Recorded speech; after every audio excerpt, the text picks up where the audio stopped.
No, and this is a very serious and sobering reminder of the level of violence that we're seeing here in Detroit. And as you've heard me say, a lot of our violence is really coming from disputes that quickly escalate into violence. In this instance, in the 13,000 block of Livernois, we have an accident. And unprovoked, the victim who was trying to communicate with the suspect became enraged and unprovoked began to strike this victim several times, knocking him to the ground. At some point, it appears that the victim stands on his feet. He's knocked down again by the victim, and we believe, based on what transpired, that it may have been the final kick by this suspect to the victim's head that may have been the fatal blow. We're not absolutely certain. Certainly, a medical examiner hasn't ruled on that. But the number one question is why. This is a young man who was looking forward to living in the city of Detroit, being part of the Renaissance, and for this to happen is just, you can't put it to words. And then you ask why. You know, the other thing we find interesting in this case, so after this suspect, who, by the way, has a history of violence dating back to when he was 15 years old, he, after the last final blow to the victim, it appears he attempts to render some kind of aid, use water, check for a pulse, and then just left the scene. Tragic. And I guess the number one question is, why did this happen? What are some of his priors? He just assaultive type behavior, basically. And so, again, I want to show you this picture. I know we've placed this picture out again.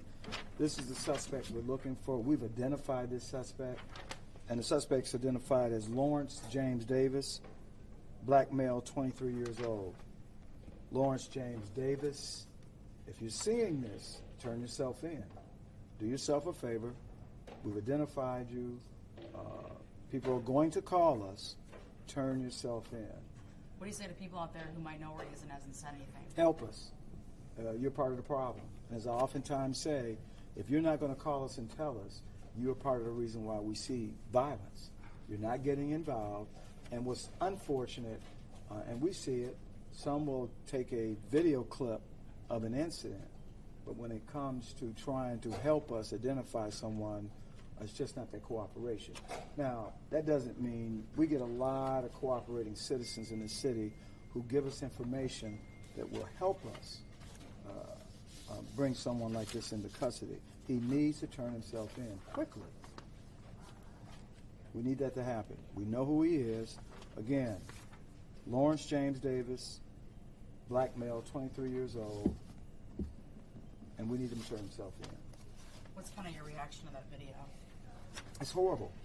Again, this doesn't diminish the other types of violence. I mean, when you talk about just several months ago, two twin brothers going into a local fast food restaurant and angry because there were no fried mushrooms, and they make a decision, they leave, they come back with a firearm and shoot an employee or a patron of the restaurant.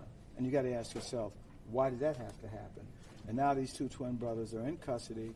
They certainly had a long history of violence.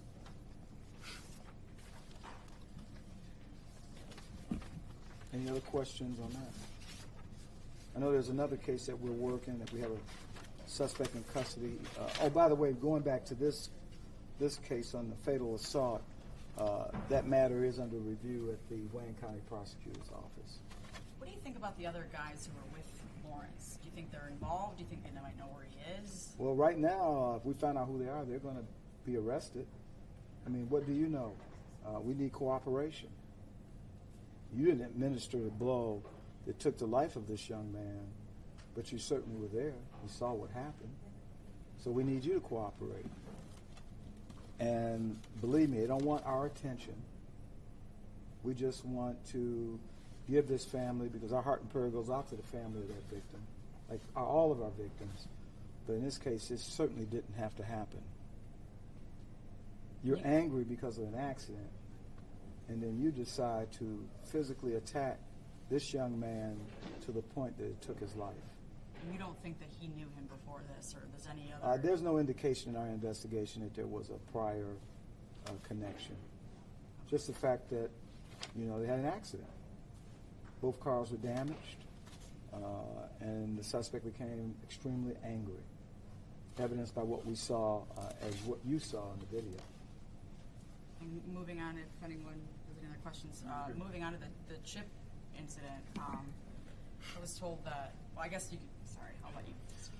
No, we're still very much investigating that store manager or worker who fired that shot, and we have someone in temp serious condition.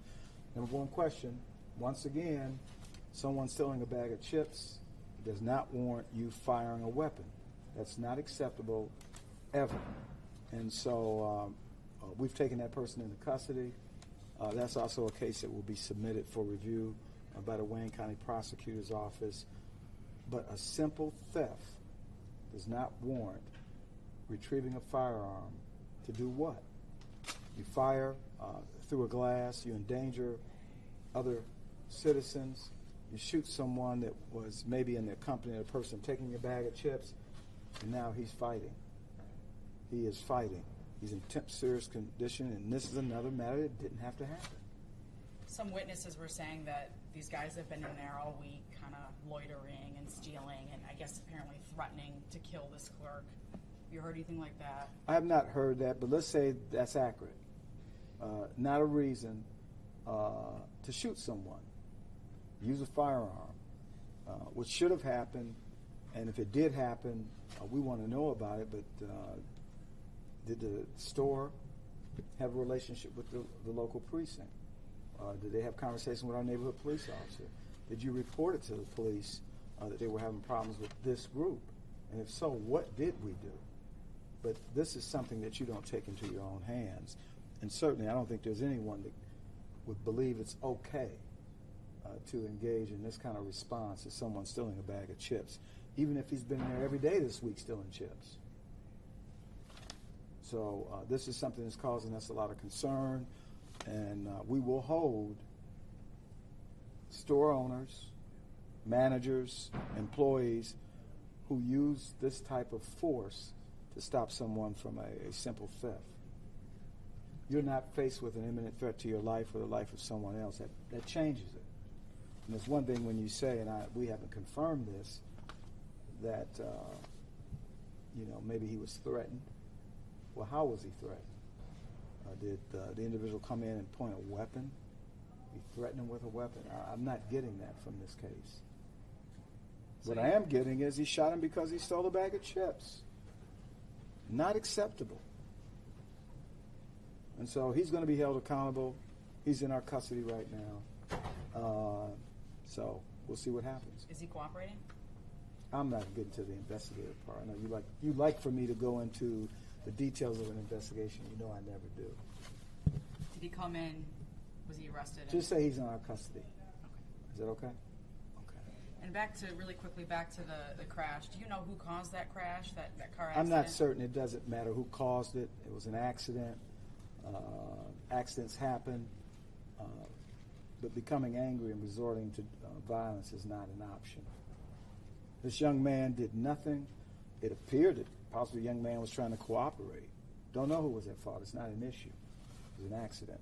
And it looks like the suspect grew up around the corner from where this happened. Do you have any idea where he could be now? We're asking for the public's help. We are working with information that we're getting, and we're following up. But if someone has information on his whereabouts now, please call us, 1-800-SPEAK-UP, or our homicide number, which is 596-2260, 313 area code. Thank you very much. Okay. Appreciate it. Thank you.